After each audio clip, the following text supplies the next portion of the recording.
Good evening, everybody, and welcome to our Dearborn Town Hall meeting. My name is David Mustin, and I'm the Director of Communications for the Dearborn Public Schools. We want to thank everybody for stopping by and joining us tonight here as we share some information about our upcoming operational millage renewal that's on the February 27th ballot. We have some folks here live in our studio audience right here at the administration building. And I also want to welcome all of you who may be joining us virtually, whether it be on Facebook or on our YouTube channel or on one of our cable channels. If you'd like to have a question or a comment for a little bit later on, we'll be taking those questions and comments here in the building. And also we have an online form that you can fill out, and we'll be monitoring that online form and taking those questions as well. As I said, there's a couple of important ballot issues on the February 27th ballot, one for the Dearborn Public Schools and one for Henry Ford College. And our president of Henry Ford College will be joining me shortly to share some information about their proposal and what that means. And also joining us virtually is our superintendent, Dr. Glenn Maleko. He'll be here as well to talk about the Dearborn Public Schools millage proposal. So that's all kind of coming up, and that's kind of how the format will go today. We'll kind of run through the college presentation and then take some questions about that one first, because I know our President Cavaluna has to run to another meeting to share information about this upcoming millage proposal. So we'll let him do that, and then we'll pick up with us after that. Also, I'd just like to say that, you know, we're a big district here, right? Third largest in the state of Michigan, 20,000 students, 2,700 staff members. There's all kinds of things going on in the Dearborn Public Schools at all times. We're going to keep this meeting focused on this millage renewal. That's the kind of the topic tonight, and that's what we want to keep our meeting focused on as far as questions and comments. We want to be absolutely make sure that if someone has a specific concern going on at your school, you know, we want to make sure that you contact and work with the principal and direct those questions and comments that way first, and then we'll deal with that. But tonight we're going to stay focused on our operational millage renewal. So we appreciate that. We're kind of trying to get wrapped up here by 7 o'clock, so we've got about an hour to go through, so plenty of time to share the information and then also to answer those questions that you may have. Some things that are kind of common between both the college millage proposal and the Dearborn Schools millage proposal, they're both on the February 27th ballot. So of course, absentee voting has already begun. So some of you have already cast your ballot and cast your vote. So if you have, good for you, way to go. That's the good thing to do. We want to make sure everybody's exercising their right to vote. Also new this year, the state of Michigan passed some new voting laws, and they kick in this year for this election, matter of fact. And early in-person voting will start this Saturday, February 17th. So you can go to the Performing Arts Center, and at the Performing Arts Center, you can vote in person, and just like you would going to your normal precinct, and you can vote there 9 days in advance. Now you can do that up until the Sunday before the election. There will not be any early voting on Monday other than going to the clerk's office and voting that way. But the early voting at the Performing Arts Center runs from this Saturday through the following Sunday, so 9 days early voting there. So we want to make sure everyone takes advantage of that. And if you're in Dearborn Heights, that same early voting will take place at the Canfield Community Center in Dearborn Heights.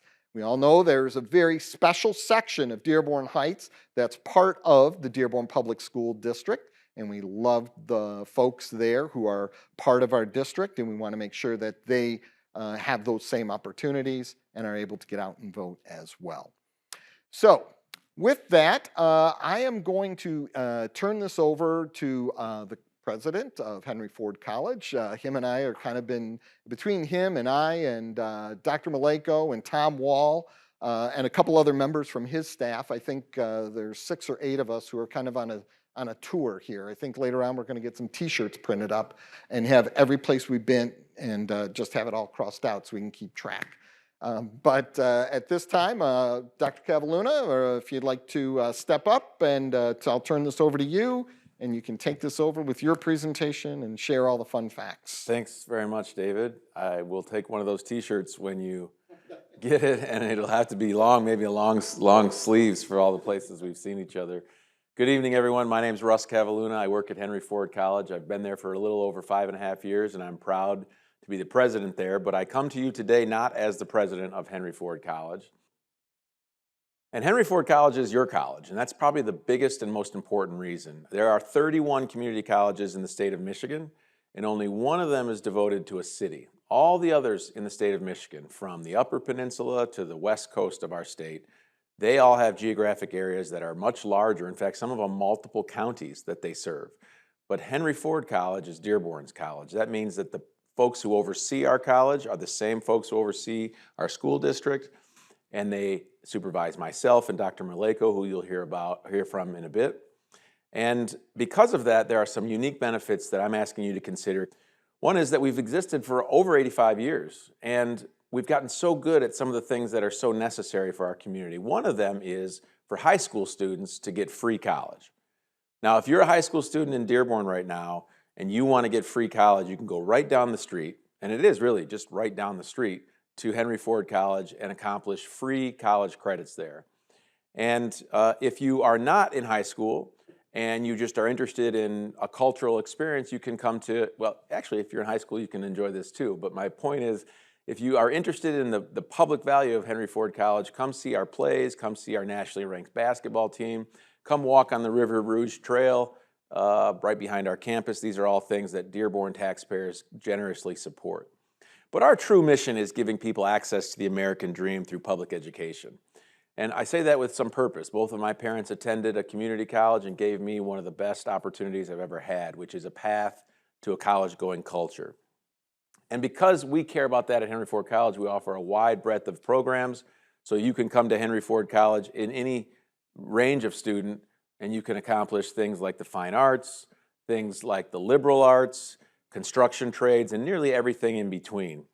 And I don't see anyone here who looks like they're over 60, but if you were over 60 and you wanted to come to Henry Ford College, you're welcome to do that as a Dearborn taxpayer for no tuition. I mentioned several of the things we offer as community benefits, and I know many of you have probably already taken advantage of those, but I list these for you, hoping that maybe I'll show you something you haven't quite seen. And if you haven't seen our restaurant, 5101, I invite you to come check that out also. It's where our students will make you dinner, charge you a lot less than what you'll pay for really, really good meals, and it'll be actually tasting a little bit better. And I can say that from experience and my waistline. I also wonder, and I know a lot of you wonder, is Henry Ford College worthy of the investment? Does our community get a value from that? And some of you all may actually be interested in that because you run a business or because one of your family members run a business. And so we did an economic study and asked a third party who was not from Dearborn and wasn't owing allegiance to Henry Ford College to give some analysis of how much this college gives to the community in dollars. And what we found in 2022 was that $1.4 billion worth of economic activity was as a result of Henry Ford College. And 20,000 jobs were directly related to the fact that we have Henry Ford College. If you looked at it on a dollar basis, every dollar that citizens give us in taxpayers, we return $5 back to the community. Now you may wonder, well, how can that be?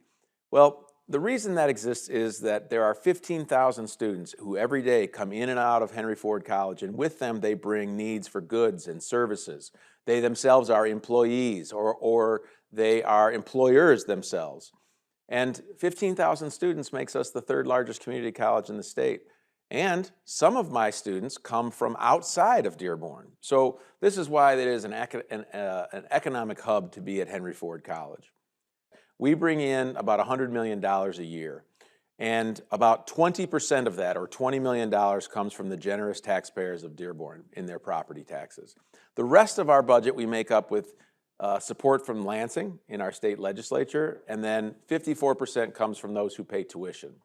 Now, if you're a Dearborn taxpayer and you do pay tuition, you pay about $111 a credit hour, which is the third lowest in the state. If you're from outside of Dearborn, we know you're not paying taxes, and we have you pay a much higher rate. And the last thing I'll just say on the tax part here is Dearborn is unique in that only 20% of our budget comes from property taxes, but most community colleges have their budget with much more money from property taxes. And that's because most community colleges have a bigger catchment area or a larger geographic region that people are paying taxes. But because we are limited to our city, and we're proud of that, our budget is less reliant on property taxes. Now, if you were to look at how many students we serve, you'd see that we're really proud of the fact that in our great state, we are the third most in giving students credits, the third largest college in the state in delivering credits. These are the community colleges that are just in our region, but I will tell you that this also would apply across the state. Now, if we were to, and by the way, these numbers on this graph, you'll see Henry Ford College here. It's about 7,900 students that we serve in what is called fiscal year equivalent. Now, if you look at how much revenue we get from property taxes per student and compare it in an apples to apples comparison, what you'd find is that Wayne County Community College District, Oakland Community College, Monroe Community College, Washtenaw, these are colleges right around us. And this is how much money they bring in from property taxes for each student they serve. And underneath them, in the bottom, in the smaller print, you'll see how many students they serve. So while the graph I showed you before, this graph shows you how many students we serve, we're top 3. Then I show you how much revenue we bring in per student in property taxes that we currently get. You can see that we bring in well below all of our competitors, and even in the middle of this graph is the statewide average. Again, this is because our catchment area, our geographic area that we bring in taxes from, is significantly smaller. For example, Oakland County brings in an entire county's worth of property taxes, whereas Dearborn brings in Henry Ford College just in the Dearborn area. Like David mentioned, we also are blessed to have the benefit of that small and what you said, special part of Dearborn Heights that I'm also speaking to them in this presentation. This is a graph that shows you, okay, well, Russ, you just talked to me about how much we bring in property taxes. How much do you bring in altogether to serve the students you serve? And this graph also shows you that we're on the low end there. And I bring all this up to you because if I'm a property taxpayer, I want to know, are you really getting a value out of your property tax?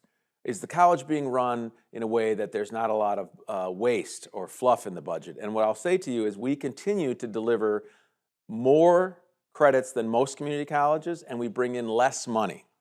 And that is a way for you to test whether we're worth your public investment. So this graph is, again, what we are able to bring in from all resources to deliver to our students as compared to what other colleges bring in from all their resources. And you can see we deliver our services with far less revenue. Next, I want to tell you about who we serve, because this is really important. This is if you believe into the community college movement, which means you should have access to high quality college right down the street, then you know a lot of the folks that we serve are what we describe as Pell eligible. That means they're on the lower level of the socioeconomic standard. And so I gave to you on this graph all of the community colleges in the state of Michigan that had 5,000 students or more, and the percentage of them that are Pell eligible. Now, Pell is a word from a United States congressperson that decades ago gave free money to people to go to college. But now in colleges, we know that if you're Pell eligible, you are entitled to state or federal funding because of your socioeconomic status. These, frankly, are the students that are having the most difficult time with less income in their homes. And we are serving the highest percentage of those students. And we're really proud of it. And we simply can't do it without the support that our fellow citizens give us. The last thing I've got here for graphs, and then I promise, I told you I'm not acting as a president right now, but you may wonder because I'm showing you so many graphs. The last graph here tells you how much we charge people who come from Dearborn, people who pay the property taxes. And this is across, again, the institutions with 5,000 students or more. We are the third lowest, and we're very close to the second and first lowest in what we charge our citizens to use our in-district tuition rates. So what would happen, what are we going to do with this money, and what would happen if we don't get this renewed? It's 4 mills, and that gives us $16 million from property taxpayers. And by the way, the state of Michigan says, as long as you don't reduce your property tax in your area, we'll come to the table and give you $4 additional million from Lansing. And that makes up 20% of our budget. And all of that is on the ballot. A vote yes is to keep it the same. A vote no would be to take that away. And I'll tell you, the average home in Dearborn is worth a little less than $200,000, but if your home is worth $200,000, this amounts to about $21 to $22 a month, or less than $300 a year. So how are we going to spend this money? One of the ways we're really excited about spending this money is we plan to increase the number of students that we give early college to. Right now we have 2,700 students who are in high school getting free college at Henry Ford College. Let me tell you the value of that. One course is usually 3 credits. If you take one course at a university, that will cost $1,500 because they charge about $500 per credit hour.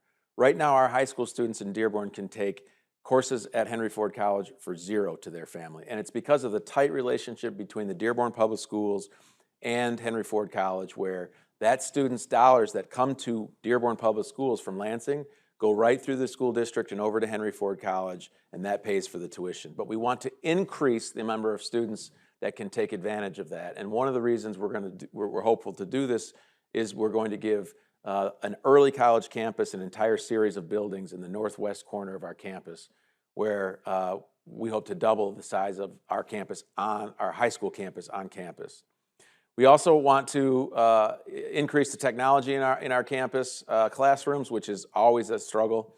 And we are launching student success initiatives because, as I showed you, we educate the highest percentage of students from socioeconomic disadvantaged areas, and those students deserve more supports. One other thing I want to tell you about is we're really excited that we've gone around the state telling about how we're doing such great work on student success to help high school students get free college and to help those who are socioeconomically distressed do better in college.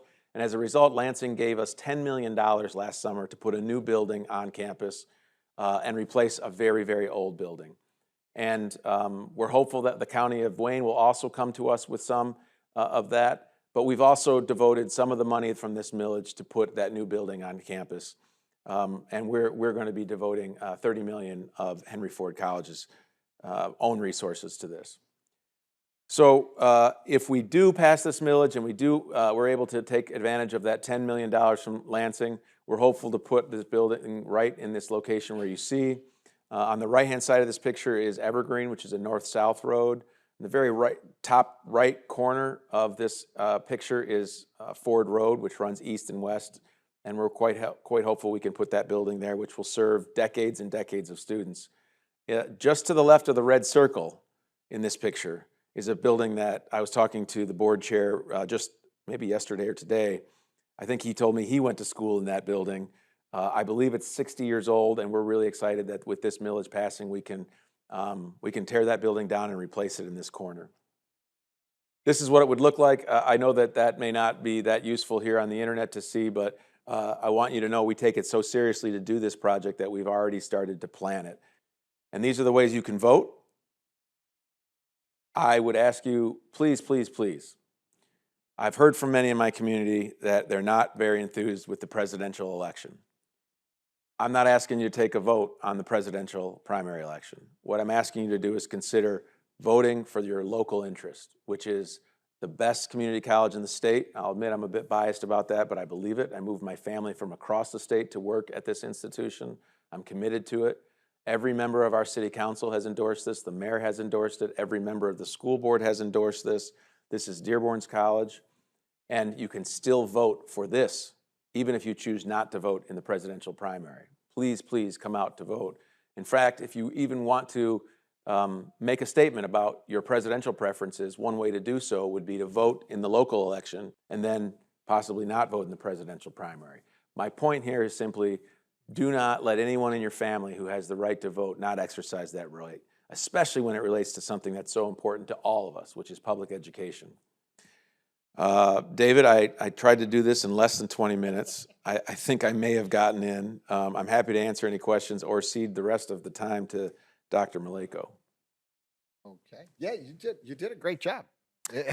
I'm moving right through. I'll take a look and we'll see if we have any online questions here. And people on Facebook. Yes. Okay.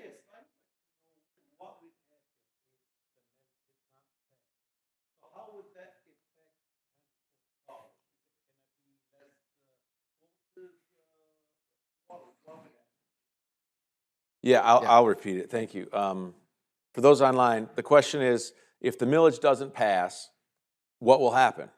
Will you have less courses? Will you have less of something else? What is the impact of that? I'm going to give you a very short, high-line answer and then some details underneath it. The college would have to deal with less money, and we'd have to decide if we have to make cuts. Now, as the president, I don't get to make those decisions on my own. Every year, I bring a budget to the Board of Trustees, which is the same group that sits here in the P through 12. They're the same group that sits at the college campus. And I propose a budget, and they can review it and decide yes or no. If this millage is turned down, we'll have to decide, do we want to cut 20%? And 20% of our budget is $20 million. Do we want to cut $20 million? And the way the budget at the college is set is the majority of the revenue that we spend, the majority of our budget goes to employees for their salaries and their benefits, and then maintaining the buildings. So we would have to either, I would have to ask the board to think through how it would be, and some of the things that I would ask them to consider, and it would be their decision, would be reducing salaries or laying people off, reducing programs. You might be excited or interested to know that we know that one program brings in a lot of money and how much it costs, and another program brings in no money, in fact, costs more. And the programs that cost more are usually the ones with smaller numbers of students in them. So think about a course that would have an instructor standing in front of 4 students versus a course that had an instructor standing in front of this room full. Well, the instructor teaching that course with 4 students brings in much less revenue. Now, we're operating completely appropriately with what we have. In fact, I feel really good about this because we've asked for 8 years with hopes that maybe we could consider reducing the number of mills in 8 years. But without that 20%, we'd have to go through and ask ourselves, do we have programs that we can't deliver anymore? It would be premature and not fair to my board to tell you what those would be, because I would have to propose them to the board and the board would have to approve them. But we can't operate the college the way we do now without this millage. Yes?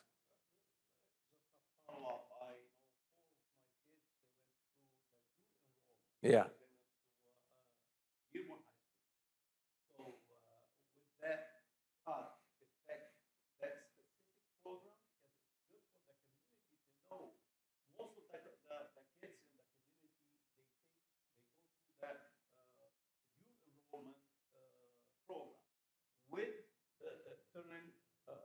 Down the mill affect that specific area in college, in Henry Ford College? Yeah, I'll repeat your question for those watching at home or on the interwebs. The question is, this citizen said he had 4 kids who went through Dearborn High School and took advantage of dual enrollment at Henry Ford College. Thank you for trusting us. I appreciate that very much. I hope you found value in that. And the question is, if we don't pass this millage, would that affect folks like your children and did your students, maybe each of them do 1 or 5 classes, or do you have a sense of how many classes they took? Okay, so let's say each of those students got 15 credits. So the way that we do this so well is each year the leaders of Henry Ford College and Dearborn Public Schools come together and we say, all right, if a student at Fortson High or Edsel High or Dearborn High want to come and take advantage of courses like your students did, how much should the district pay Henry Ford College for those credits? And we negotiate it each year, but I'll just tell you, we give the Dearborn Public Schools a discount below what the typical rate would be, because we want to incentivize, and we actually have the same mission to have high schoolers get a college-going culture and also reduce the cost of university. And each year, we're able to keep that discount for students. Now, 20% of your budget goes away if you're giving discounts to your product, and we offer a product that is a credit hour. You'd have to reevaluate that. And I would tell you, it's 20% of our students are high schoolers. So, and they're getting free college. And you never saw a bill from Henry Ford College when your kids were going there. I would have to tell the board we should evaluate what the cost is that the Dearborn Public Schools students get at Henry Ford College. We do not need to do that now. I do not see that anywhere near the future with the 4 mills we have. But I'll just be honest. Imagine taking a 20% cut in your household income. There's almost nothing you can say that's off the table. You have to look at everything. I don't want to do that, but even some of the most important things we have, which is giving free high school to Dearborn Public Schools, I would have to ask my board to consider thinking about that. Can I tell you right here tonight that would absolutely change? No, that wouldn't be fair to say. Can I tell you that is something that we'd have to discuss? Yes. All righty, very good. I will just say, for any future questions, we do have a microphone set up, so we'd ask that if anybody else has questions in the future, just step up to the mic so that everyone who's listening and watching online can also hear those questions, because I'm not as good as repeating them as Russ is. So, So do I have the privilege of introducing the superintendent? Sure, absolutely. next? Yeah, he's next. He's waiting. He'll pop up on that screen there in a minute, and yeah, there he is, right there. So you Okay, can. so I have 2 children in the Dearborn Public Schools. I have had the opportunity to get to know this superintendent. I do not know if he's advocating or not. I don't know if he's just doing. Do you know, Glenn? Are you advocating, or are you just doing information tonight? Today is informational. Okay, so we are a really, really great public school system. We're the 3rd largest. We serve a very, very low per capita income, meaning students that are just climbing up the socioeconomic ladder, getting better lives through public education. Over 90% of our students graduate. Over 90% of our students are college ready. This is a fantastic school system, and serving them takes a modest investment from our taxpayers, which I include myself in. And one thing you should look at is leadership. Our board is cohesive. It's led by a community leader who's been here for 15 years on the board, I think. Don't quote me on that. It could be a little bit more. Is it 15? 15, close. We've got a superintendent who's dedicated his entire professional career here, who knows the district and is supporting what we want to do in a district. And so he's going to talk to you about the millage that he has.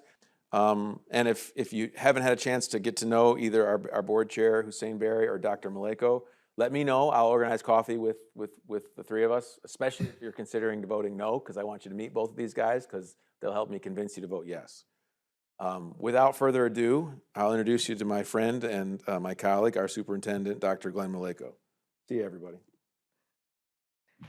Well, thank you, President Cavaluna. Appreciate you being here. And I know the president. Yeah, ahead.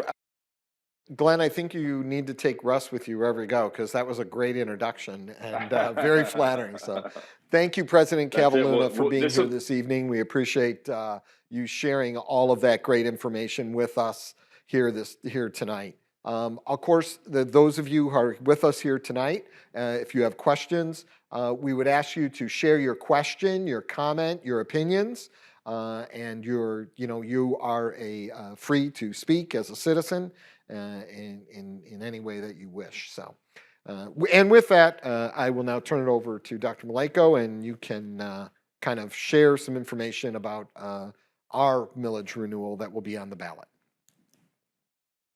All right. So yeah, David, I guess since this will be retaped, we could clip that out with the president, and then I can use that again. But no, seriously, the president is doing a great job over at the college. And I can't say enough for the partnership that we have under his leadership, working with the board. The things that we're doing, just for example, things that he's negotiated, as he mentioned, together with the school district, we're saving the parents about $4 million in tuition every year, with those programs that he mentioned. So it is very, very important, to kind of highlight those issues. The president's leadership, not only have we started, in the district, we have free preschool, but we also, have a negotiation of free college that goes up to, now that the president has negotiated those agreements with 3 different separate universities. So, this is just a great thing. And I can tell you that he and I are friends. He's a friend of mine. I've gotten to know him over the years. He's a parent in our district. He entrusts us with his kids, and he just does an outstanding job. And we really are both a state and a national model with what we're implementing here with the partnership. So again, I have the highest respect for him. And I know board members who have been here have commented that the partnership between the P12 and the school district is better than it has ever been. And I credit him for that. So we'll move along with I kind of mentioned what's going on with the early college and all the programs and the savings. And that is one of the things that we want to maintain. And that's why voting on February 27th is so important. That's just one of the areas. So to go into this millage, this is a renewal. It goes back to 1994 with Proposal A. And the law states that every year districts that are considered hold harmless, and then every district on an operational millage must go to the voters every 10 years for a renewal. This was passed in Dearborn in 2004, again in 2014, and we are now in 2024. So again, we have to go to the voters, to the taxpayers for this renewal. It is a renewal. It is not a new tax. It is roughly $41 million total for our school district. There are 2 portions to this renewal. One is for the homeowner, the homestead. It used to be a 6.17 mils, and it is now going down to 4 mils on the ballot. We're actually only collecting about 2.05 mils. So it has been a reduction for the homeowner, the taxpayer. Excuse me, just 1 second here. I just have to pause for 1 second, Dave. All right, a little technical difficulty, but we'll get through that in a moment here. No problems. As Dr. Malenko was talking about, he was referring to that this proposal, when you go to the ballot and go to vote, you will see that there are 2 parts. It's one question, but there are 2 parts to that question. And there's a part that affects homeowners and a part that affects businesses. And Dr. Malenko, if you want to pick it up from there, I will turn it back over to you. We're just going through that. Sorry, I just had a little issue here. Apologize for that. So it is, there is the 2 portions, and it is a renewal and it is a reduction. Okay, I just heard some noise in the background there as well. So anyways, the homeowners, it's a $7 million price tag that we raised, approximately, of the $41 million for the homeowner. Again, that was a reduction and it is a renewal. The bigger portion is the 18 mils, which comes from the non-homestead. That is the businesses, the corporations. If you have a second home and you have a rental property, then it also you pay the 18 mils. That is a flat rate across the state. We don't determine those rates. Even on the homestead, it's determined by the state. It is possible that the homestead rate will actually go down to 0 at one point if the state continues to fund per pupil allotment at a high level. The 18 mils is, again, uniform across the state. It's for the businesses. It's approximately the $34 million for our school district. And so the majority of the voters, 86% approximately, are homeowners. They're not the businesses or the people that have a second home. And so basically the 18 mils is a huge amount to our budget. And if we were to lose that, it would be devastating to the district, and we would have to do what President Cavallino mentioned with the reduction plan. Now, again, this is an operational millage. It's not a bond. So this is not for construction, for new buildings, for renovations or construction. It is for the operation of the district. What does that mean? 86% of our budget goes to our staff. So 86% is our teachers. It's our administrators. It's our bus drivers. It is our paraprofessionals. It's all the people that support students in the classroom. So it is very, very important that we maintain, in order to maintain the type of services that we can provide for our students, this millage is very important to us. It's 16% of the budget. And so, that's a huge amount. And just to give you an idea of the amount that this would take. So, for example, our transportation is $14 million. Our utilities are $4.4 million. Our technology, $4.2 million. And our athletics, the budget right now is $3.2 million. We do not have pay for play. We used to years ago. That's about $25 million. So let's just say that you were to choose, and again, just as the president said, we don't know exactly what the budget reductions would be if this were to fail. It's $25 million. So that doesn't even make up the $41 million. So again, this would be, a massive reduction in the district. So, however, what we want to say is we want to be on the positive end. We want to maintain the things that are going well. For example, our national accreditation. We have high graduation rates that hover around 94%. They've been between 96 to 93% over the last decade. We did make drastic improvements. Our college admission rates are above 78%. That's way above state average. The same with our graduation rates. And we know that it's important to how successful students are when they leave school, not just the graduation rate. So that is, those are some of the things that we want to maintain. We want to maintain our preschool. We want to maintain extra ELD, English language development teachers, for example, for our ELL, English language learners. We have 50% of our population is English language learners. We want to maintain our low class side. We are right now at about 20 at the elementary level. And so those are some things that we want to continue to maintain in our school district for the benefit of our students. We also recognize that we can continue to improve. And so we want to do that. We're proud again of our blue ribbon schools and the recognitions we receive, but we're always looking to engage the community, looking to improve. We also want to maintain our staff. We did settle 5 contracts. These contracts, and I know the DFT president has mentioned it, and I've also talked to the MFT president for the great staff. We've had teacher shortages going on, but this contract that we took to the board that the union signed off on and voted for in favor and the board approved are great contracts for retention and recruitment of not only teachers, but all of our employees that are non-instructional, our administrators, and our engineers. We value all our employees, and we work in partnership with our unions. And I know Ms. Martin did come up and, after the contract was settled and said, this is going to be great for not only recruitment, but for retention so that we can give back to those teachers and or all staff that have been with us for many years. So I know it's a very good, solid contract, and that's what we need to ensure that we're providing high quality education for all of our students in the school district here. So those are some important things that we want to maintain. Again, it is a renewal. It is not a new tax. This is done every 10 years. It's really to support students, the operation of the district. For the homeowner, it's a reduction, and the majority of the money is coming from your corporations, your businesses, your non-homestead for this budget.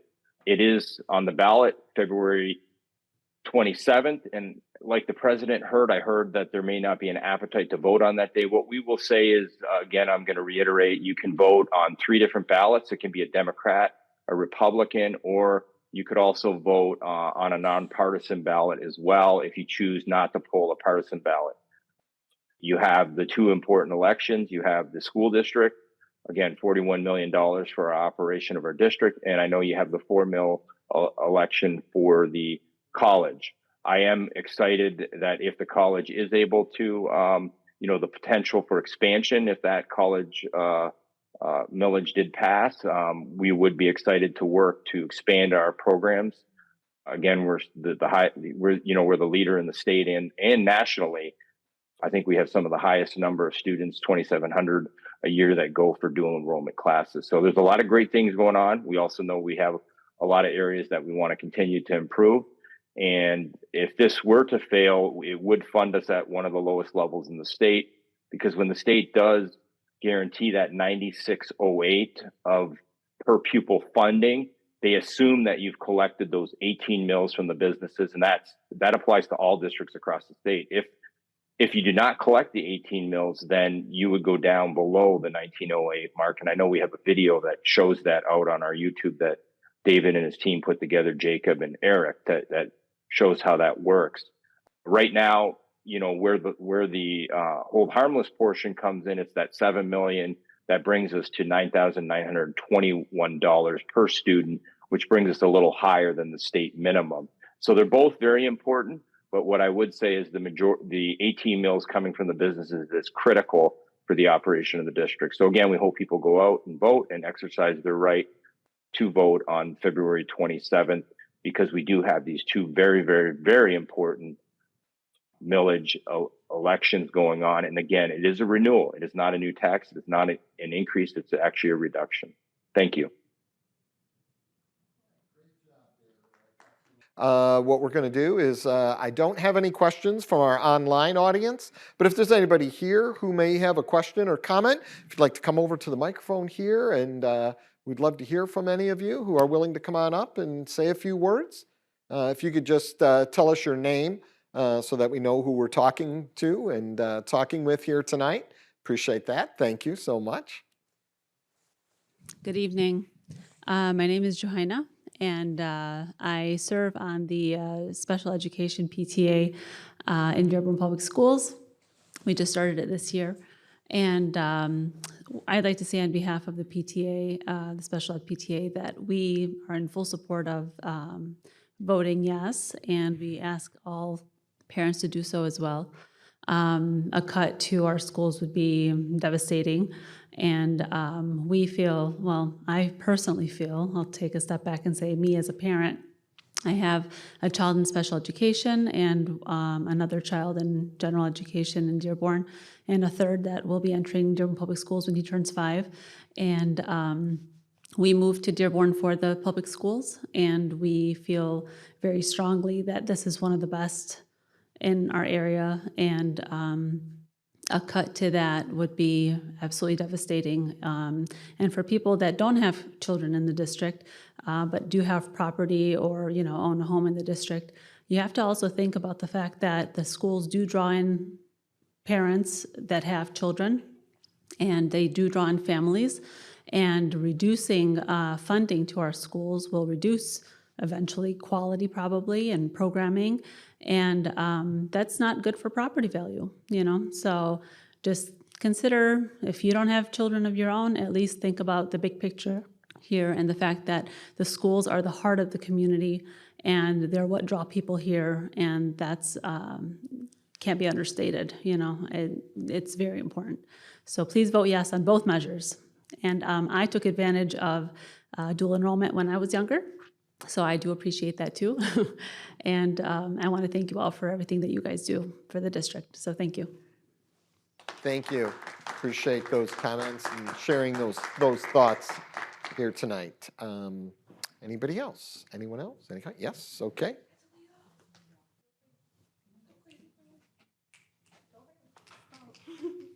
Welcome. Thank you for joining us. Hi, my name is Talia Gregory. I'm a senior at Fordson. As a four-year athlete, I was wondering what's going to happen to the sports department with our budget if it's going to be cut drastically. I found it an escape from school, from family life. If the budget get cut, what's going to happen to our sports? Yeah.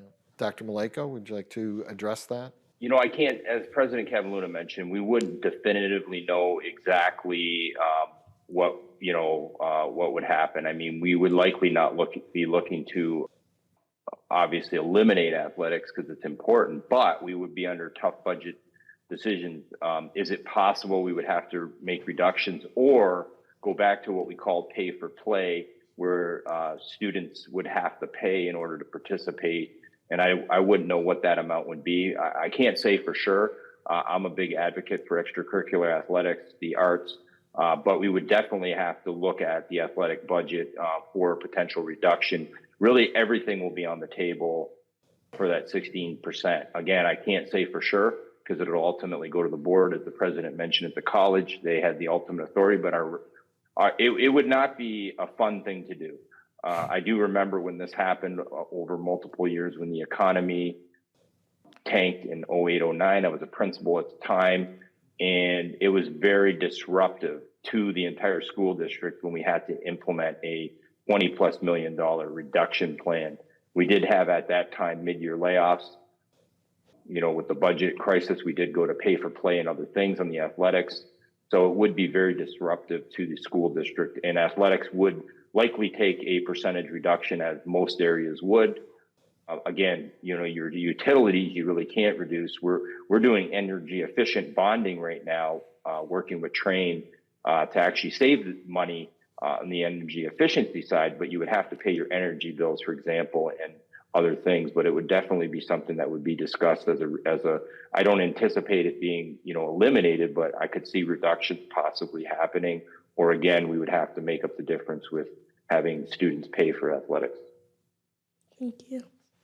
Thank you for sharing your question, and hope that answered it. I know, Dr. Maleko, sometimes when we're looking at widespread reductions over, you know, district-wide, or, you know, you kind of sometimes have to look at some of those support programs underneath everything. So, so maybe not high school athletics, but maybe it would impact middle school athletics. But then we know in the long run that impacts high school athletics because middle school athletics feed into the high schools. So it's a road we don't want to go down, and something that we hope we don't have to deal with, because as Dr. Maleko said, it was something that happened in 08, 09, and it was very difficult, very difficult. And we've come a long way, and we've built ourselves back up, and we've got a lot of great momentum going forward in what we're doing here under the leadership of Dr. Maleko and our Board of Education. So we want to make sure that we keep that momentum moving forward. So, anybody else? Any other questions? Yes, come on up. Few more minutes left here, and if we run a little over, that's okay too. So, Hi, yeah, hi. my name's Sandra Gerard. I'm also a senior at Fordson. My question is more directed towards the advanced placement classes. What would happen to them? Because in my school, there are like a lot of less students in AP, so would the classes still become a priority, or would they lose their value? Good question. Yeah, good question. Thank you. So, you know, we value class size in the district being lower. And as you mentioned, you recognize through AP, there would be a reduction in instructional staff like all staff. So what would happen is class sizes would increase, you know, across the board. But we would have to make a decision as to how much that would occur. But I cannot see us with a budget reduction of $41 million. There's just no way we could maintain the current low numbers that we have. We would obviously try to protect the education for our students, our AP students at all levels, to make sure that we're still providing and offering courses. But I definitely would see more students in classes across the board. Again, we've been through it before. We saw it happen in 08, 09, where there was some major increases. So if we want to use that as an example, we also at the elementary level had to move to multiple classes that were now split classes, we call them, or multi-age. In fact, I was principal at the time, and I went from, I believe, 0 split classes to 3, and that was done mid-year. So as an example, so we would definitely, again, I can't say definitively, but I would say that would probably be something that we would definitely have to look at in order to take care of a huge $41 million budget reduction. Great. Thank you. Thank you for that great question. Anybody else? Any other? Yeah, come on up. Appreciate everybody coming in tonight and taking some time out of your schedules, whether you're joining us here live or online. We Appreciate you taking time to come here and share your thoughts and questions with us, please. I understand that the arts and music will be cut first. I wanted to know why and what arts and musics, like which kind. So I'm not saying the arts and music would be cut first, to be honest. I'm not sure, where that may have come from, but the arts and musics would be on the table for reduction, just like the athletics.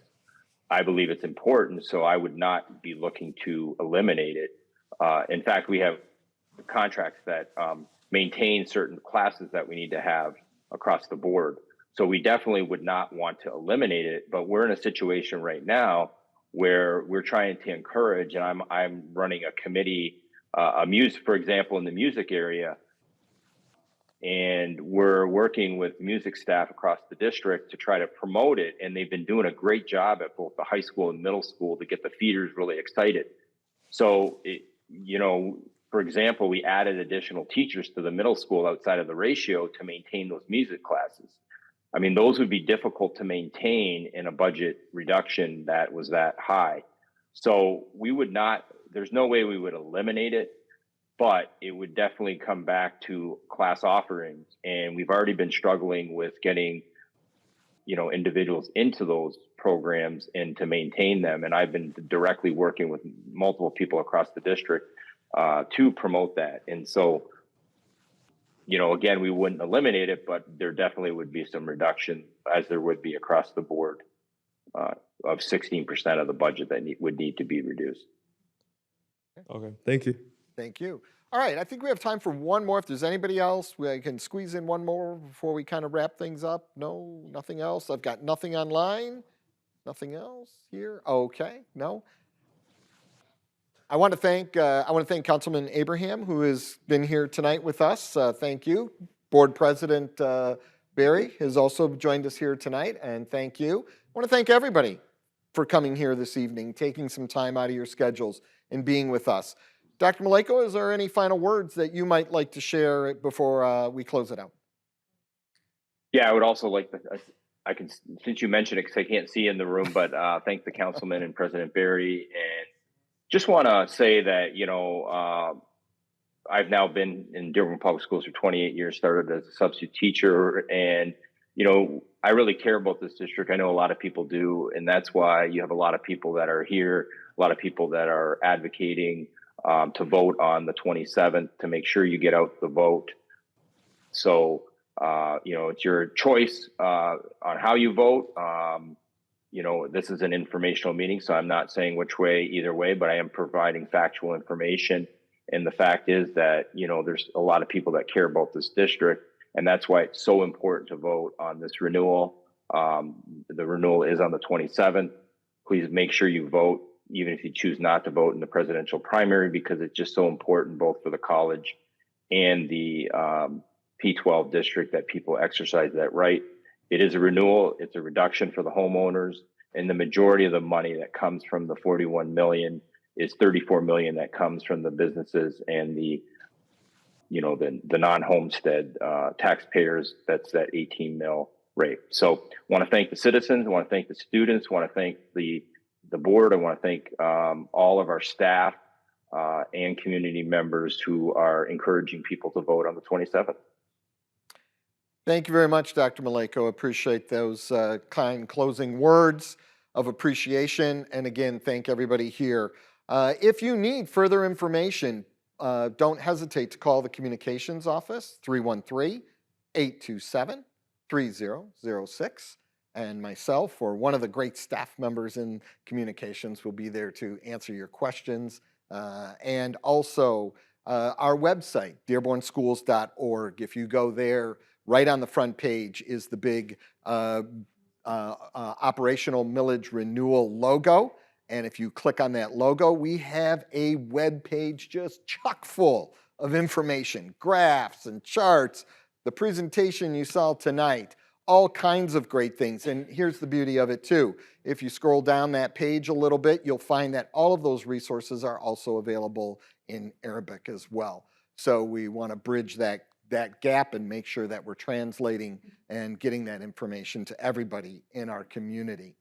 Again, thank everyone for joining us here this evening. Have a wonderful, restful, and pleasant rest of the day.